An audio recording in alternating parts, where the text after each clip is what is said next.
Hi everyone, I am Rahul Kumar. Now क्या जो India के स्टेट यूनिवर्सिटीज़ हैं वो साइंस एजुकेशन के क्षेत्र में स्किल बेस्ड साइंस एजुकेशन दे पाएंगे? नेशनल एजुकेशन पॉलिसी 2020 जिसका इम्फेसिस है स्टूडेंट को skilled based education practical learning को प्रोवाइड करना। However despite there is a large number of science graduate, लेकिन इंडिया में ऐसा भी देखा जा रहा है जो इंडिया के स्टेट यूनिवर्सिटीज़ है वो साइंस ग्रेजुएट को इंडस्ट्री के रिक्वायरमेंट से जो एजुकेशन मिलना चाहिए था वो नहीं मिल पा रहा है। तो आइए चलिए इस वीडियो में समझते हैं जो हमारे देश का हायर एजुकेशन है उसमें स्टीम के क्षेत्र में किस तरह का सिनेरियो देखने को मिलता है। स्टीम क्षेत्र कहने का मतलब हो गया साइंस, टेक्नोलॉजी, इंजीनियरिंग और मैथमेटिक्स के क्षेत्र में किस प्रकार का सिनेरियो बना हुआ है। जो हमारे देश में स्टेट एफिलिएटेड यूनिवर्सिटीज़ है उसमें कौन कौन से इशूज एराइज हो रहे हैं। जो हमारे स्टेट यूनिवर्सिटीज़ है इसको किस प्रकार से स्किल बेस्ड एजुकेशन हब बनाया जाए, कौन कौन से स्टेप लेने का जरूरत है और न्यू एजुकेशन पॉलिसी के बारे में समझेंगे। तो चलिए वीडियो शुरू करते हैं। चलिए सबसे पहले समझते हैं हायर एजुकेशन के क्षेत्र में हमारे देश में स्टीम के क्षेत्र में कौन सा किस प्रकार का सिनेरियो देखने को मिलता है। तो हमारे देश में लगभग 1113 यूनिवर्सिटीज़ हैं जिसमें कि 422 यूनिवर्सिटीज़ को पब्लिक और स्टेट के द्वारा मैनेज किया जाता है। और ये जो 422 स्टेट यूनिवर्सिटीज़ है इसके द्वारा स्टेट के बहुत सारे कॉलेजेस एफिलिएट किए गए हैं जिसमें कि हर साल बहुत सारे बच्चे इनरोल होते हैं। ये यूनिवर्सिटीज़ बहुत ही क्रूशियल रोल प्ले करते हैं ग्रेजुएट्स को प्रिपेयर करने के लिए for the scientific workforce among science, technology, engineering and mathematics graduates. अगर इसके एग्रीगेट इनरोलमेंट रेशियो का बात करें तो all India survey of higher education के रिपोर्ट में 2021-22 के रिपोर्ट में बताया गया है कि लगभग 50 लाख स्टूडेंट बीएससी कोर्स में इनरोल होते हैं और इसमें से मोर देन 11 लाख स्टूडेंट अपने बैचलर डिग्री को कंप्लीट करते हैं हर साल। हाउएवर पिछले कुछ समय से जो साइंस ग्रेजुएट है उनके नंबर में ड्रॉप आउट देखने को मिला है, स्पेशली मास्टर लेवल पे।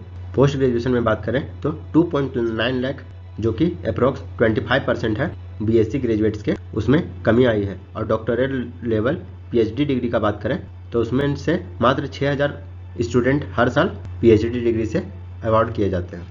जो हमारे पीएचडीज और मास्टर डिग्रीज होते हैं उसको करने के लिए एक एलिजिबिलिटी टेस्ट लिया जाता है। यदि कोई बच्चा साइंटिफिक रिसर्च में और टीचिंग पोजीशन में अगर यूनिवर्सिटीज़ में पढ़ाना चाहे या कोई नेशनल इंस्टीट्यूट में पढ़ाना चाहे तो उसके लिए पीएचडी और मास्टर डिग्री करना जरूरी होता है। Given this large number of bachelor वो इक्विवेलेंट है जो हमारे देश के साइंस ग्रेजुएट है उन लोग के। हर साल 8 lakh graduate immediately work force में इंटर करते हैं और majority of bachelor level science graduate हमारे स्टेट एफिलिएटेड कॉलेज और यूनिवर्सिटी से ही पढ़ाई करते हैं। लेकिन स्टेट एफिलिएटेड यूनिवर्सिटीज़ में कुछ इश्यूज देखे जा रहे हैं। तो चलिए अब समझते हैं कौन कौन से इश्यूज हैं related to state affiliated universities for higher education. First है आउटडेटेड कैरिकुलम। जो बहुत सारे स्टेट एफिलिएटेड यूनिवर्सिटीज़ ऐसे हैं कि जो वो कोर्स और कैरिकुला ऑफर करते हैं वो आउटडेटेड हो गए हैं, वो अभी के समय के टेक्नोलॉजीज़ के को मीट नहीं कर पा रहे हैं। उसमें एडवांसमेंट लाने की आवश्यकता है जो कि स्टूडेंट के एबिलिटी को जिस तरह का up to date knowledge skills चाहिए, रिलीवेंट नॉलेज चाहिए अभी के समय में वो नहीं मिल पा रहा है due to outdated curriculum. Second issues का बात करें तो लैक ऑफ प्रैक्टिकल लर्निंग। जो हमारे स्टेट एफिलिएटेड यूनिवर्सिटीज़ में साइंस कोर्सेज कराए जा रहे हैं उसमें अक्सर प्रैक्टिकल ट्रेनिंग अपॉर्चुनिटीज़ का लैकनेस देखने को मिलता है। अक्सर उन कॉलेजों में लेबोरेटरी फैसिलिटीज़ जो होना चाहिए साइंस प्रैक्टिकल के लिए वो नहीं देखने को मिलता और कुछ होते भी हैं तो पुअरली मेंटेन्ड होते हैं। इसके कारण जो स्टूडेंट को प्रैक्टिकल स्किल और एक्सपीरियंस मिलना था उसके डेवलपमेंट में एक बाधा उत्पन्न होती है जो कि उनके साइंटिफिक करियर के लिए ज़रूरी था वो नहीं मिल पाता है due to lack of practical training. Third issues का बात करें तो लिमिटेड रिसर्च फोकस। जो हमारे स्टेट एफिलिएटेड इंस्टीट्यूशन है वो बहुत ज़्यादा रिसोर्स कॉन्स्टेंट को फेस कर रहे हैं। उन लोग के पास प्रॉपर रिसोर्स है ही नहीं। उन लोगों को अक्सर रिसर्च इंसेंटिव्स इन्वायरमेंट का लैकनेस देखने को मिलता है। खास करके जो हमारे इंस्टीट्यूट ऑफ इमिनेंस और प्राइवेट यूनिवर्सिटीज़ है उनमें लिमिटेड रिसर्च पर फोकस करना स्टूडेंट के रिसर्च अपॉर्चुनिटीज़ को हैम्पर करता है और स्टूडेंट के साइंटिफिक एडवांसमेंट में एक हिंड्रेंस पैदा करता है। फोर्थ प्रॉब्लम की बात करें तो एग्जिस्टेंशियल क्राइसिस। जो हमारे स्टेट एफिलिएटेड यूनिवर्सिटीज़ और कॉलेजेस हैं वो एक लार्ज नंबर स्टूडेंट को कैटर करते हैं लेकिन रिसोर्सेज का कमी होने के कारण वो रिसर्च मैट्रिक्स को मीट नहीं कर पाते हैं और जो टीचिंग रिसर्च के लिए ज़रूरी होता है उसको बैलेंस नहीं कर पाते हैं जिससे स्टूडेंट के स्किलिंग में चैलेंजेस का सामना करना पड़ता है। फिफ्थ इशूज़ का बात करें तो employability gaps. Despite a large pool of science graduate जो हमारे मार्केट में इंडस्ट्रीज़ हैं उनको ट्रेंड और रिलीवेंट स्किल्स स्टूडेंट नहीं मिल पाते हैं, जिसके कारण एक मिसमैच देखने को मिलता है between the skill imparted by state affiliated institution and the demand of the job market. और जो हमारे ग्रेजुएट हैं वो एम्प्लॉयबल नहीं हो पाते हैं। तो ये सब कुछ हमारे इशूज़ हैं जो कि हमारे स्टेट एफिलिएटेड यूनिवर्सिटीज़ फेस कर रहे हैं। चलिए अब हम लोग समझते हैं जो हमारे स्टेट यूनिवर्सिटी है इसको किस तरह से स्किल बेस्ड एजुकेशन हब में कन्वर्ट कर सकते हैं। तो फर्स्ट है aligning curriculum of industry unit. Industry के आवश्यकता के अनुसार जो हमारे कैरिकुलम है उसको उससे जोड़ने की आवश्यकता है। जो हमारे बीएससी और इंटीग्रेटेड कोर्स कैरिकुला है उसको रिवैम्प करना होगा और ज़्यादा से ज़्यादा फोकस करना होगा कि जो हमारे कोर्सेज है वो इंडस्ट्री रिलेवेंट स्किल्स और सर्टिफिकेशन को प्रोवाइड कर सके, जैसे कि प्रोग्रामिंग को बढ़ावा देना, data analysis, instrumentation, quality assurance और बेंचमार्किंग जैसे चीज़ों को बढ़ावा देकर ज़्यादा से ज़्यादा इंडस्ट्री से कोलैबोरेट किया जा सकता है। हमारे कैरिकुलम को इंडस्ट्री के नीड के हिसाब से तैयार किया जा सकता है। सेकेंड है इंडस्ट्री का कोलैबोरेशन होना। यदि हमारे यूनिवर्सिटीज़ के साथ लॉन्ग टर्म कोलैबोरेशन होता है इंडस्ट्री का through seminars, expert interactions, apprenticeships, job fair और फंडिंग सपोर्ट करके, तो जो हमारे स्टूडेंट हैं उनको रियल वर्ल्ड एक्सपोजर मिल पाएगा और इससे प्रैक्टिकल ट्रेनिंग भी और ज़्यादा इन्हेंस हो पाएगी। थर्ड स्टेप का बात करें तो incorporating job application skills.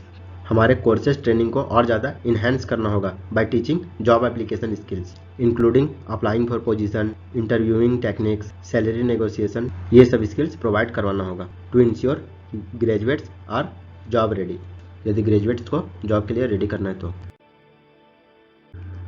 Fourth steps का बात करें तो इंटरनेशनल मॉडल्स को अडॉप्ट करना होगा। हम लोग के फॉरेन यूनिवर्सिटीज़ जैसे कि यूएस, यूरोपियन यूनिवर्सिटीज़ से इंस्पायरेशन लेना होगा। वहाँ के कम्युनिटी कॉलेज और टेक्निकल यूनिवर्सिटी मॉडल्स को सीख कर अपने यहाँ रीजनल एजुकेशन में प्रोवाइड करवाना होगा ताकि हमारे ग्रेजुएट्स को वर्कफोर्स के लिए रेडी किया जा सके। फिफ्थ स्टेप्स का बात करें तो ब्रिजिंग पॉलिसी ऑब्जेक्टिव्स। जो हमारे स्टेट एफिलिएटेड इंस्टीट्यूशन है वो हमारे देश के स्किल, साइंटिफिक, पर्सनल और ग्रेजुएट लेवल एम्प्लॉयबिलिटी चैलेंजेस को एड्रेस करने की ज़रूरत है। न्यू एजुकेशन पॉलिसी और प्रपोज्ड नेशनल रिसर्च फाउंडेशन से अलाइन करके ऐसा किया जा सकता है, इस ब्रिज को भरा जा सकता है। चलिए अब हम लोग समझते हैं नेशनल एजुकेशन पॉलिसी 2020 था क्या। तो ये जो नेशनल एजुकेशन पॉलिसी है ये स्कूल एजुकेशन और हायर एजुकेशन दोनों के लिए है। जो नेशनल एजुकेशन पॉलिसी है उसमें यूनिवर्सलाइजेशन ऑफ एजुकेशन, जो एजुकेशन सिस्टम को ज़्यादा से ज़्यादा यूनिवर्सलाइज करने के बारे में फोकस किया गया है। इसमें टारगेट रखा गया है 2030 तक 100% ग्रॉस इनरोलमेंट रेशियो को अचीव कर लिया जाएगा। 2 करोड़ स्कूल चिल्ड्रेन जो कि पढ़ना छोड़ चुके हैं उसको मेन स्ट्रीम में लाया जाएगा through open schooling system like NOIS में एडमिशन लेकर अपने अधूरे कोर्सेज को पूरा कर सकते हैं। जो अभी करेंट कैरिकुलम है वो 10+2 सिस्टम का है, इसको रिप्लेस करके 5+3+3+4 कैरिकुलम स्ट्रक्चर को अपनाने का लक्ष्य रखा गया है न्यू एजुकेशन पॉलिसी 2020 में। इसमें जो बच्चा का एजुकेशन है वो 3 साल से ही स्टार्ट हो जाएगा। 3 साल से 8 साल 5+3+3+4 बच्चे को ईयर के हिसाब से कैरिकुलम को अपनाया जाएगा। पहले एजुकेशन सिस्टम में जो 3 से 6 साल के बच्चों को अनकवर किया जाता था उसको भी स्कूल कैरिकुलम से जोड़ा जा रहा है। ग्लोबली ऐसा रिकॉग्नाइज किया गया है कि जो 3 साल से 6 साल बच्चों के लिए क्रूशियल स्टेज होता है उसके मानसिक डेवलपमेंट में, बच्चे के मेंटल डेवलपमेंट में। इसमें 12 ईयर स्कूलिंग का प्रावधान किया गया है जो कि अभी 10 साल का होता है। इसमें आंगनवाड़ी और प्री स्कूलिंग को भी जोड़ा गया है जो कि 2 साल का होगा। क्लास 10 और क्लास 12 बोर्ड एग्जाम का बात करें तो इसको ज़्यादा से ज़्यादा ईजियर किया गया है। इसमें अभी मेमोराइज्ड फैक्ट को चेक किया जाता है कि आप कितना रट करके, कितना ज़्यादा से ज़्यादा मेमोराइज करके फैक्टफुल आंसर लिख पाते हैं, लेकिन इसको चेंज करके इसमें स्टूडेंट के कोर कॉम्पिटेंसीज को टेस्ट किया जाएगा रादर देन मेमोराइज्ड फैक्ट्स।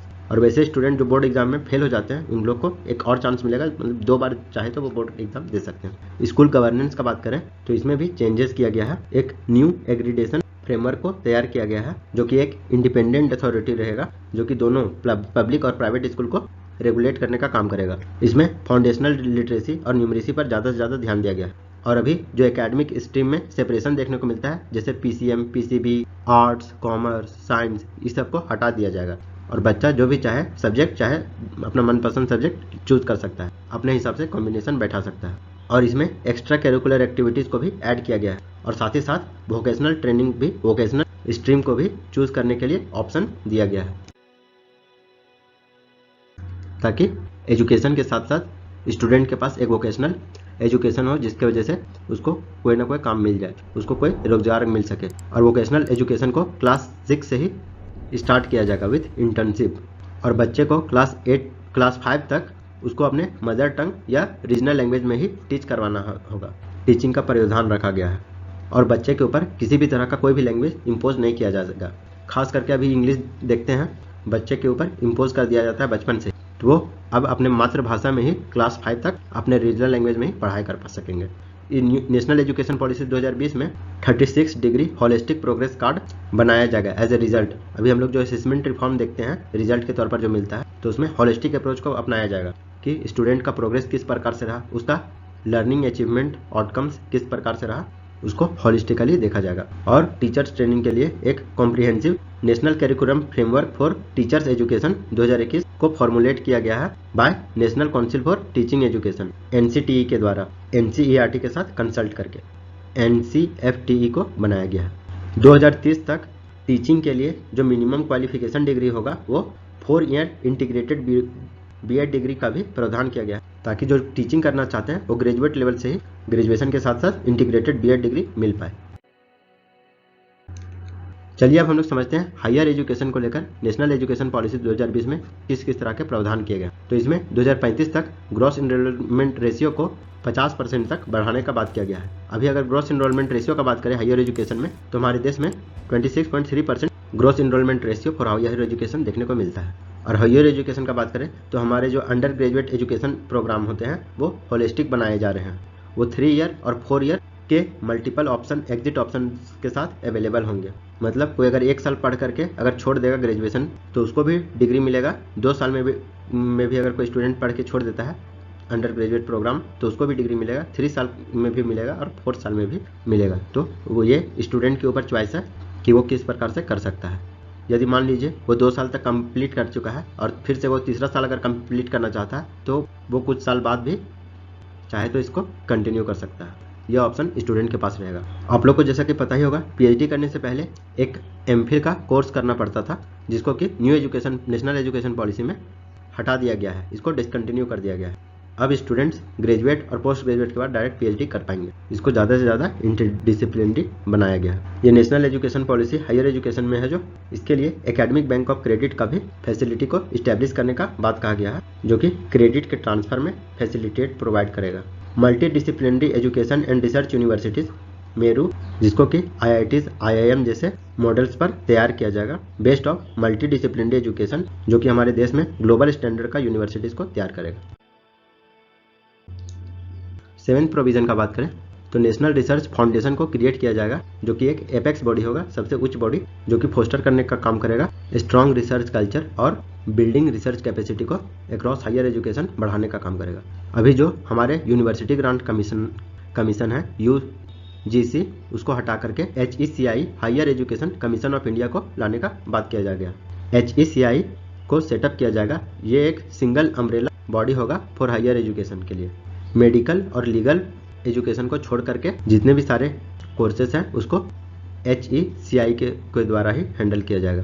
जितने में हमारे पब्लिक और प्राइवेट हायर एजुकेशन सिस्टम है वो इन्हीं के सेट ऑफ नॉर्म्स के द्वारा रेगुलेट किए जाएंगे। इन्हीं के एक्रीडिटेशन और एकेडमिक स्टैंडर्ड के द्वारा तैयार किया जाएगा। HECI का बात करें तो इसमें 4 इंडिपेंडेंट वर्टिकल्स देखने को मिलेंगे। पहला है national higher education regulatory council, जो कि रेगुलेशन करने का काम करेगा। सेकेंड है जनरल एजुकेशन काउंसिल, जो कि स्टैंडर्ड को सेट करेगा।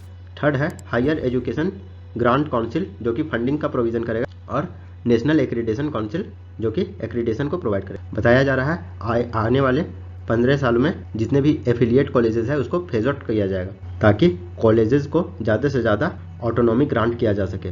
Over a period of time हर एक कॉलेजेस अपने हिसाब से डेवलप हो पाएंगे, वो अपने ऑटोनॉमस डिग्री को ग्रांट कर पाएंगे। तो इस तरह का भी प्रोविजन हमारे नेशनल एजुकेशन पॉलिसी में देखने को मिलता है। अगर कंक्लूजन का बात करें, यदि हम अपने स्टेट एफिलिएटेड यूनिवर्सिटीज़ को ट्रांसफॉर्म करना चाहते हैं स्किल बेस्ड साइंस एजुकेशन में, तो जो हमारे कैरिकुलम में गैप है between science education and industry requirement, उसको फुलफिल करना जरूरी है। और इंश्योर करना होगा जो हमारे ग्रेजुएट्स निकल के सामने आ रहे हैं वो वर्कफोर्स के लिए बेटर प्रिपेयर्ड रहें। और जल्दी से जल्दी जो नेशनल एजुकेशन पॉलिसी है उससे जो हमारे स्टेट एफिलिएटेड यूनिवर्सिटी है उसको अलाइन करना होगा, ताकि हमारे देश के साइंटिफिक कैपेबिलिटी इन्हांस हो सके। तो यदि आपको ये वीडियो अच्छा लगा हो तो लाइक करें, सब्सक्राइब करें और शेयर करें। And thanks for watching.